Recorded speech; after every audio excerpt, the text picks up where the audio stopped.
وَإِذَا قُرِئَ الْقُرْآنُ فَاسْتَمِعُوا لَهُ وَأَنصِتُوا لَعَلَّكُمْ تُرْحَمُونَ۔ اور جب قرآن مجید پڑھا جائے تو اس کو غور سے سنو اور خاموش رہو تاکہ تم پر رحم کیا جائے۔ وَإِذَا قُرِئَ الْقُرْآنُ فَاسْتَمِعُوا لَهُ وَأَنصِتُوا لَعَلَّكُمْ تُرْحَمُونَ۔ اور جب قرآن مجید پڑھا جائے تو اس کو غور سے سنو اور خاموش رہو تاکہ تم پر رحم کیا جائے۔ جی، تاکہ تم پر رحم کیا جائے۔ تو قرآن مجید کو سننے کے آداب میں ایک چیز یہ بھی شامل ہے کہ یہ دیکھا جائے کہ ان آیات کے اندر اللہ تبارک و تعالی کیا ارشاد فرما رہا ہے۔ اگر سمجھ میں آئے تو، اور اگر سمجھ میں نہ آئے تو اللہ سب کو یہ توفیق دے کہ وہ سمجھنے کی کوشش کریں کہ جب قرآن پڑھا جائے تو وہ قرآن کو سمجھ سکیں کہ قرآن میں اللہ پاک کیا ارشاد فرما رہا ہے۔ تو قرآن مجید کی آیات کے جو معنی ہیں ان میں غور و فکر کرنا چاہیے، تدبر اور تفکر کرنا چاہیے۔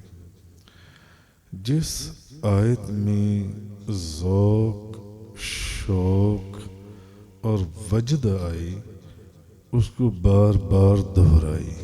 اس آیت کو جس آیت کو سن کر ذوق آئے، وجد آئے، اس آیت کو بار بار دہرائی۔ حضرت تمیم داری رضی اللہ تعالیٰ عنہ بیان کرتی ہیں کہ ایک رات صبح تک آپ اس آیت کو دہراتے رہے۔ ام حسب الذین اشتروا السیئات ان نجعلهم کالذین آمنوا وعملوا الصالحات سواء محیاهم ومماتهم ساء ما يحكمون۔ آیت کا ترجمہ یہ ہے، جن لوگوں نے گناہ کیے انہوں نے یہ گمان کر لیا کہ ہم انہی لوگوں کی مثل کر دیے جائیں گے جو ایمان لائے اور جنہوں نے نیک کام کیے۔ تو ان سب کی زندگی اور موت برابر ہو جائے وہ کیسا برا فیصلہ کرتی ہیں۔ ایسا نہیں ہو سکتا کہ جنہوں نے گناہ کیے ہوں اور جنہوں نے نیکیاں کی ہوں ان کو آپس میں ایک جیسا مقام عطا کر دیا جائے۔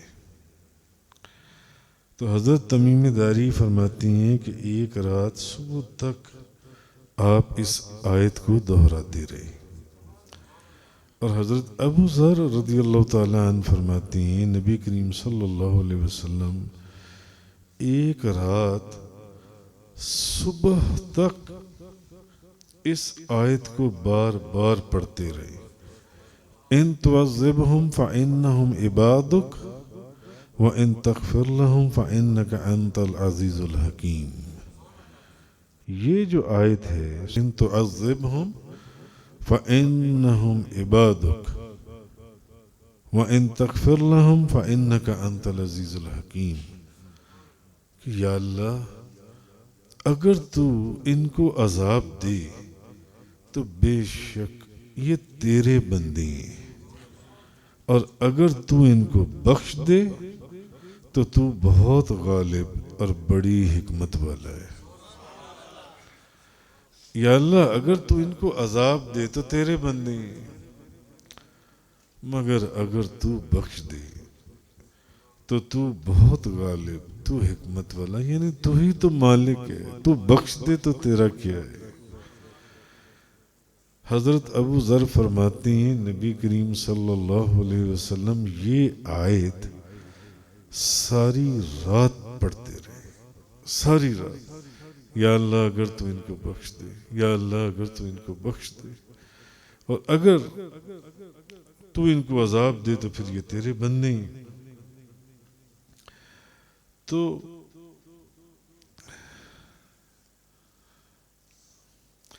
قرآن مجید کی تلاوت کرتے ہوئے یا تلاوت کو سنتے ہوئے جب اللہ تعالیٰ کی قہر و غضب اور اس کی گرفت اور اس کے عذاب کی آیات سے گزریں تو حکم یہ ہے کہ اللہ کے خوف سے رونا چاہیے، رونا چاہیے۔ اور نبی کریم صلی اللہ علیہ وسلم نے فرمایا قرآن مجید پڑھتے وقت رو، اگر رونا نہ آئے تو کوشش کر کے رو۔ قرآن کو پڑھتے وقت رونے کی کوشش کرو،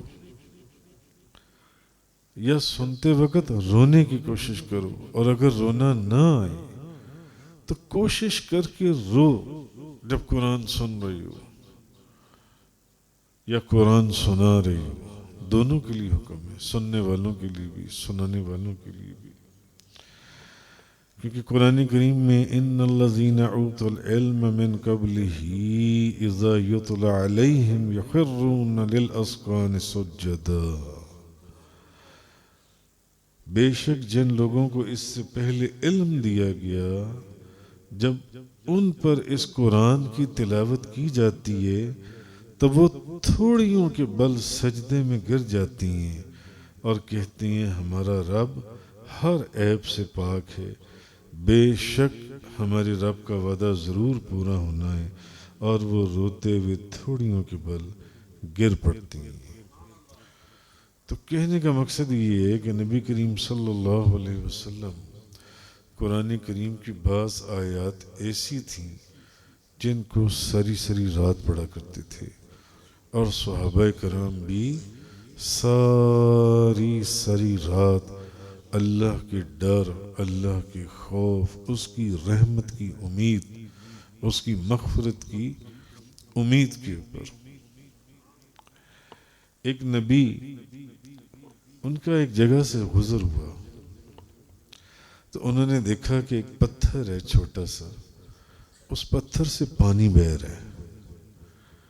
انہوں نے دعا کی، اللہ نے اس پتھر کو زبان دی۔ انہوں نے پوچھا کہ اے پتھر، تیرے اندر سے اتنا پانی جو نکل رہا ہے کیا راز ہے؟ اس پتھر کو خدا نے زبان دی۔ اس نے کہا اصل میں خدا کے ڈر اور خوف سے رو رہا ہوں، میں خدا کے ڈر اور خوف سے رو رہا ہوں۔ تو انہوں نے کہا وہ کیوں؟ اس نے کہا کہ اصل میں نے جب سے خدا کا یہ حکم سنا فاتقوا النار التی وقودها الناس والحجارہ، کہ اس آگ سے بچو جس کا ایندھن آدمی اور پتھر ہوں گے۔ جب سے میں نے یہ سنا ہے کہ اس آگ سے بچو جس کا ایندھن آدمی اور پتھر ہوں گے، میں تب سے خدا کے خوف اور ڈر سے رو رہا ہوں۔ حضرت وہ جو بھی نبی تھے انہوں نے اس کے لیے دعا مانگی کہ نہیں تم جہنم میں نہیں، تم جنت میں چلے جاؤ گے، تم جہنم کا ایندھن نہیں بنو گے۔ پھر بہت عرصے کے بعد وہاں سے گزر ہوا تو دیکھا وہ پتھر پھر رو رہا تھا، اور اب پہلے سے بھی زیادہ اس سے پانی نکل رہا تھا۔ اس نبی نے پھر اللہ کی بارگاہ میں دعا کی، اس پتھر کو پھر زبان دی گئی۔ انہوں نے پوچھا کہ اب کیا معاملہ ہوا؟ تو اس نے کہا کہ پہلے میں خدا کے خوف سے رو رہا تھا، اور اب میں شکرانے کے طور پر رو رہا ہوں کہ اس نے مجھے جہنم سے آزادی دی تھی، جہنم سے آزادی دی تھی۔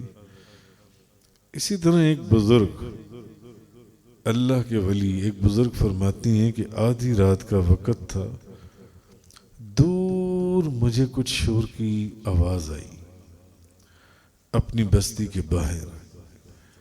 کہتے ہیں میں وہاں چلا گیا تو میں نے جا کر دیکھا تو ایک 10-12 سال کا بچہ، کتنا بچہ ہوگا، 10-12 سال کا بچہ، سجدے میں زاروں کتار رو رہا ہے۔ آدھی رات کا وقت، بستی کے باہر، کھلے آسمان کے نیچے، اور پاس آگ جل رہی ہے اور وہ رو رہا ہے۔ انہوں نے اس بچے سے پوچھا، انہوں نے کہا نوجوان، چھوٹا سا بچہ 10-12 سال کا، انہوں نے کہا کہ آدھی رات کا وقت ہے اور تو سجدے کے اندر کھلے آسمان کے نیچے زاروں کتار رو رہے، تیری آواز سن کے میں اپنی بستی سے باہر نکلا، معاملہ کیا؟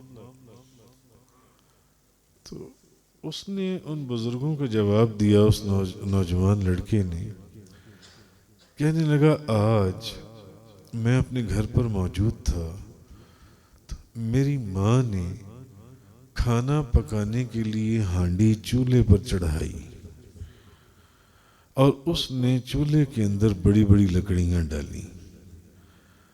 اب وہ آگ جلانے کی کوشش کر رہی تھی کہ ان لکڑیوں کو آگ لگ جائے، تو آگ لگ نہیں رہی تھی، تو میری ماں نے چھوٹی چھوٹی لکڑیاں ان بڑی بڑی لکڑیوں کے اوپر ڈال دیں، اور پھر پہلے ان چھوٹی لکڑیوں کو آگ لگائی، تو اس کی وجہ سے پھر بڑی لکڑیوں کو آگ لگ گئی۔ میں یہ منظر دیکھ رہا تھا تو میں نے سوچا کہ کل کہیں ایسا نہ ہو قیامت کے دن جب ابو جہل،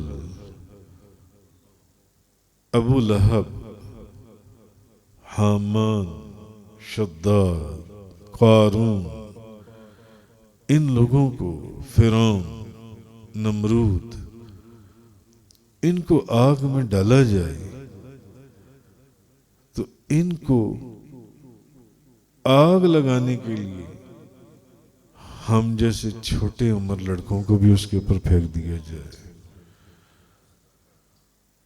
تو میں نے اپنی ماں کا جب وہ عمل دیکھا کہ جب وہ آگ لگا رہی تھی ان لکڑیوں کو، تو خدا نے مجھے درد عطا فرما دیا۔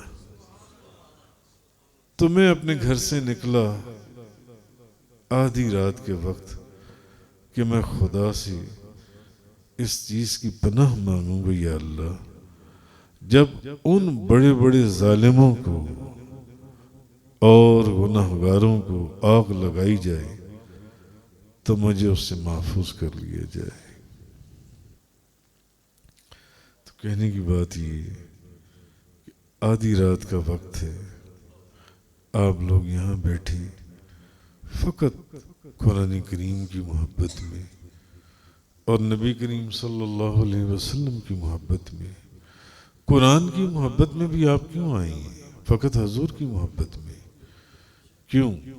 نبی کریم صلی اللہ علیہ وسلم نے نماز تراویح ادا کی ہے، اس لیے آپ نماز تراویح ادا کرنے آئی ہیں۔